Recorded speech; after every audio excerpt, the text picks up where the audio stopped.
The year was 1989. Rochester, Michigan, normally quiet, safe, unassuming, was gripped by something it hadn't felt in decades: fear.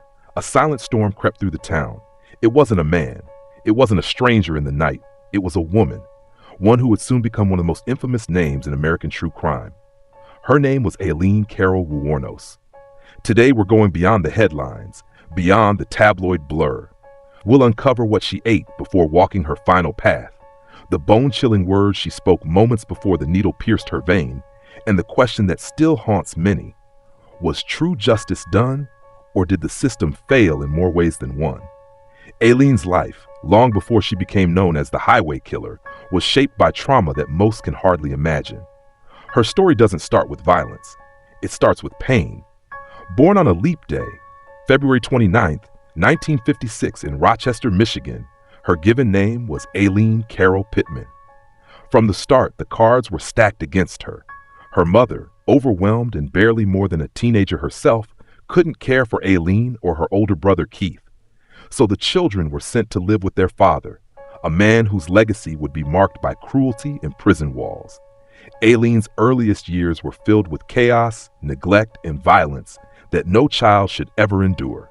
But things would only get worse.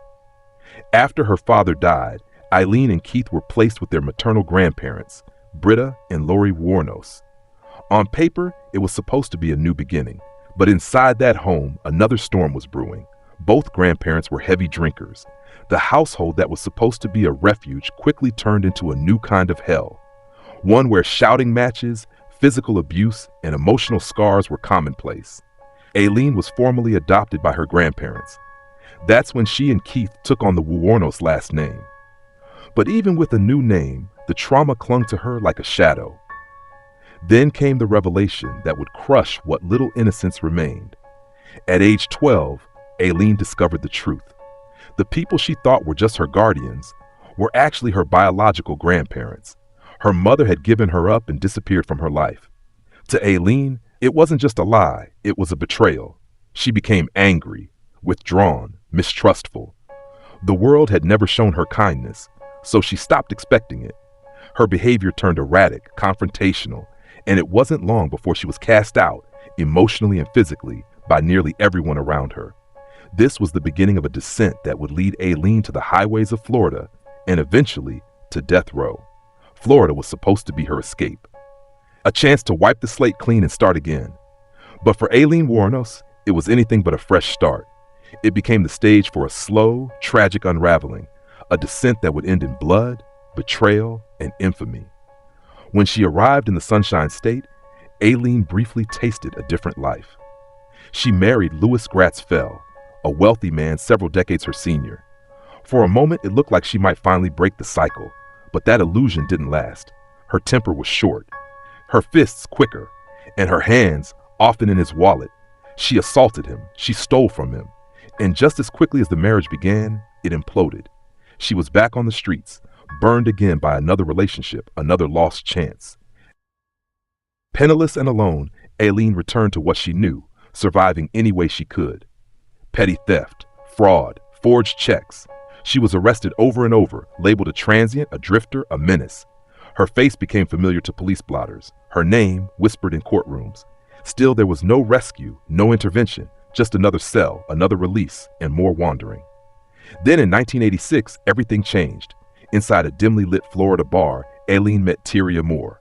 She was soft-spoken, kind, everything Aileen had never been shown. They became lovers almost instantly, and for a short time, Aileen felt something close to stability. But love couldn't cover rent, so she kept working the highways, selling her body to support them both. Night after night, she returned to their rundown motel, money in hand, pretending this was normal. But it wasn't, not even close. As their relationship wore on, cracks began to form. Tyria grew distant. The pressure of poverty and the emotional strain wore them both down. And when the bond finally snapped, Aileen was left with nothing, again. Another person she loved, gone. This breakup wasn't just another heartbreak. It was the final blow. Decades of abuse, abandonment, betrayal, all of it boiled over. And what came next wasn't a cry for help. It was a storm of vengeance. The rage that had built inside her for years finally broke loose. No more begging, no more running. No more pretending. Aileen would soon step into the darkness and begin a spree of violence that would haunt highways and headlines alike. This was the moment she stopped just surviving and started killing. The trail of blood began in the final days of 1989. Florida's highways, once symbols of sunshine and freedom, were about to become the setting of a dark and relentless manhunt. Aileen Wuornos had just claimed her first victim. Richard Mallory, an electronics shop owner, never made it home from what was supposed to be a routine drive. In Clearwater, Florida, his lifeless body was discovered, shot multiple times with a .22 caliber handgun. The scene was grim, the motive unclear. But this wasn't a one-off act of desperation. It was the beginning of a pattern. What followed was a chilling string of murders that would shake the country and thrust Aileen into a unique and disturbing chapter of American criminal history. Over the course of a single year, 7 men would meet the same fate, gunned down and discarded like roadside debris. The next to fall was David Spears, a construction worker just trying to get through another workday. In June 1990, Aileen pulled the trigger 6 times. His body was found abandoned off a remote highway. Weeks passed before dental records confirmed his identity, and the deaths kept coming. Charles Carskadden was shot an astonishing 9 times. Pasco County authorities recovered his body, riddled with bullets from the same .22 caliber weapon. Then came Peter Seams, a retired merchant seaman. Though his body was never found, the trail led straight back to Aileen. His abandoned vehicle bore her fingerprints. At this point, the puzzle pieces were beginning to form a picture. Law enforcement realized they were not looking for a shadowy gang or a lone maniac. They were looking for a woman, a predator traveling the open road. Troy Burris was a sausage salesman, just trying to make his deliveries, shot and dumped into a ditch. Charles Dick Humphreys, a former Air Force major and child abuse investigator, was executed, 6 shots to the head and torso. By the time authorities found him, his body had already begun to decay in the Florida heat. Aileen's final known victim was Walter Antonio, a trucker and reserve police officer. His corpse, riddled with 4 bullets, was left on a deserted dirt road. His murder marked the grim conclusion to a killing spree that turned Florida's highways into hunting grounds. The media quickly latched onto a label, Black Widow. But this wasn't the classic archetype of a woman luring lovers for inheritance. Aileen didn't target people she knew. These weren't crimes of quiet manipulation. These were explosions of violence, rooted in something deeper. Yes, she took wallets. Yes, she needed money. But that wasn't the full story. Aileen's fury wasn't about greed, it was about rage. Decades of abuse, rejection, and trauma had festered inside her, and when she finally snapped, that rage became deadly. The string of killings that swept across Florida had residents locking their doors and sleeping with one eye open. Fear crept down the highways. It wasn't just the number of victims, it was the cold, consistent method. Shot, abandoned, forgotten. Someone was out there, and the trail of death was growing longer by the week. Behind the scenes, investigators were racing against time. Colonel Steve Benegar, head of Marion County's Criminal Investigation Division, began to see the pattern. Each man was gunned down with the same weapon, a .22 caliber handgun, and each crime scene bore the marks of a lone killer. It didn't take long before investigators were convinced. This wasn't random. Someone was hunting, but knowing there was a predator and finding them were 2 very different things. The break seemed to come when officers found the abandoned vehicle of Peter Seams, one of the victims. Inside, they discovered a critical piece of evidence: fingerprints. But when those prints were run through the state's database, they hit a dead end. No matches. The trail threatened to go cold until Jenny Ahern stepped in. Ahern wasn't just a fingerprint analyst, she was relentless. Instead of relying on automated systems, she dove into the manual archives, combing through old files and dusty records in Volusia County. Hours turned into days, then weeks. And finally, after months of digging, she found her match. The prints belonged to a woman named Lori Grody. It didn't sound familiar at first, but when investigators looked deeper, they found Grody was an alias. The real name? Aileen Wuornos. She had a prior arrest for gun possession back in 1986, and now they had their link. Everything shifted. On January 9, 1991, police in Volusia County moved in. Aileen was arrested at a biker bar called The Last Resort, where she'd been holed up for days. She didn't go quietly, but the real twist came the very next day.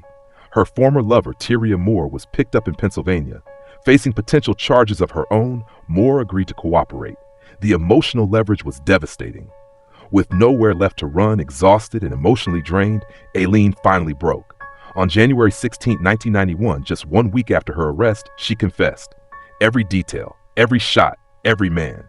The truth was out. The woman who had haunted Florida's roads for a year had a name, a face, and now a confession that would lead her straight to the courtroom. The courtroom was packed. Cameras rolled. The nation held its breath. On January 14, 1992, Aileen Wuornos stood trial, Florida versus a woman the media had already branded a monster. For 13 tense days, the world watched as the prosecution painted her as a cold-blooded killer, while the defense tried to unearth the layers of trauma and psychological damage that had shaped her violent path. Psychiatrists took the stand. They spoke of severe mental illness, borderline personality disorder, antisocial tendencies, trauma too deep to untangle. But none of it moved the jury. After just 2 hours of deliberation, the verdict came down like a hammer: guilty, and with it the recommendation, death. In the months that followed, the court system rolled forward. Aileen was found guilty in the murders of Charles Carskadden, David Spears, Troy Burris, Dick Humphreys, and Walter Gino Antonio. One by one, each conviction stacked upon the last. One by one, each sentence sealed her fate: death, again and again and again. It all led to October 9, 2002. In a sterile chamber in Broward County, Florida, Aileen Carol Wuornos was executed by lethal injection. She became the 10th woman in U.S. history to be executed in the modern era, and only the second in Florida since capital punishment was reinstated in 1976. Her death marked the end of a bloody chapter, but it didn't bring closure. If anything, it opened deeper wounds, questions we still wrestle with today. How does childhood trauma twist into adult violence? Could the system have intervened earlier? Did the death penalty erase the threat, or silence someone crying out from a lifetime of torment? Aileen Wuornos died at the hands of the state, but her story, raw and brutal, still echoes through America's courts, prisons, and broken homes. Aileen Carol Wuornos' life ended in a sterile execution chamber, but her story didn't die with her. If anything, it grew louder. Her death closed the book on a life marked by brutality, both inflicted and endured. But long after the gurney cooled and headlines faded, her legacy continued to stir debate in classrooms, courtrooms, and across dinner tables. Because Aileen wasn't just a killer, she was also a product of unchecked trauma, of a society that looked away too many times, too early. Her case became a haunting example of what can happen when abuse, mental illness, and neglect collide unchecked. It forced people to ask uncomfortable questions. Could this path have been altered? Was she born to kill or built by her circumstances? In 2003, Hollywood turned the spotlight back onto her life with Monster, the critically acclaimed film that saw Charlize Theron disappear into Aileen's tortured skin. The performance won Theron an Academy Award, and more importantly, it humanized a woman many only saw as a headline. For the first time, millions glimpsed the lonely, chaotic pain behind the infamous mugshot. But no film, no matter how powerful, can rewrite what happened. Aileen Wuornos became more than just a name in a criminal file. She became a symbol, a warning, a mirror reflecting the failures of the system, the overlooked child, the discarded teen, the woman who was never truly saved. Her execution may have closed a legal chapter, but for the families of her victims, the wound never healed. Their grief didn't end with her death. The pain, raw and permanent, continues to live in empty chairs at dinner tables, in photos on the wall, in the quiet moments that once belonged to someone they loved. So we're left with a question that has no easy answer. What does justice really look like? Is it the final breath of the killer, the life sentence of loss for those left behind, or something more, something deeper, like the pursuit of healing in a world where so many cracks still go unnoticed? Aileen's story doesn't offer resolution, but it forces us to see the cracks we often ignore. And in that discomfort, maybe we begin to understand what justice really asks of us. Not just punishment, but reflection. Not just verdicts, but accountability. Not just closure, but compassion.